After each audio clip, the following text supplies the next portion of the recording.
Salut à tous, aujourd'hui on se retrouve pour une nouvelle vidéo où on va parler de Goblin Slayer. Si vous ne le connaissez pas, une petite présentation s'impose. Goblin Slayer est un seinen de type Dark Fantasy. A l'origine, il est un light novel de l'auteur Kumo Kakyu et l'illustrateur Koboru Kanatsuki. Il a eu droit à une adaptation animée par le studio White Fox, qui est un studio connu pour avoir fait aussi Steins Gate, Re:Zero et l'excellent, avec beaucoup d'ironie, Arifureta Shokugyu des Sekai Saikyo. Animé réalisé par Takaharu Hosaki, diffusé au Japon à partir d'octobre 2018. Cette histoire nous raconte comment une jeune fille va rencontrer le Crève-Gobelin pour rejoindre son équipe et ainsi faire un tas de donjons avec lui. Et cette fille s'appelle Prêtresse. Ok, le tueur de gobelins s'appelle Crève-Gobelin, la meuf qui s'occupe de la ferme s'appelle Cowgirl, la sorcière s'appelle Sorcière, l'elfe l'archère, et en fait personne n'a de prénom dans cet animé. En fait, dans cet animé, chacun est appelé par rapport à son métier. Par exemple, si une fille s'occupe de la guilde, elle va s'appeler fille de guilde.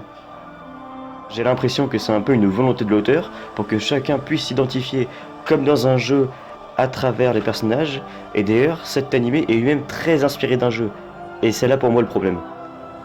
C'est-à-dire que comme dans un jeu ou un MMORPG, ça va être très répétitif. Il va y avoir des phases de farming, ils vont faire des donjons, et ça va être un peu tout le temps la même chose. Car bien que le manga ait fait polémique par la violence de son premier épisode où l'on voit des gobelins tuer et violer de jeunes filles, cette violence n'est en fait présente que dans le premier épisode. Après sinon chaque épisode se ressembleront beaucoup avec toujours le même schéma.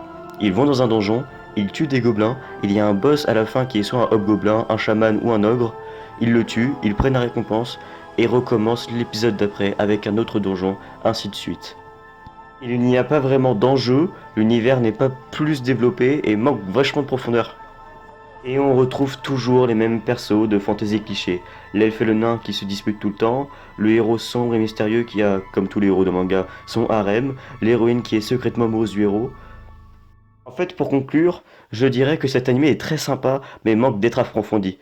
Car il a vraiment de bons potentiels, mais qui pour le moment n'est pas assez exploité. Une suite est prévue avec une saison 2, donc nous verrons ce que cet animé nous réservera à l'avenir.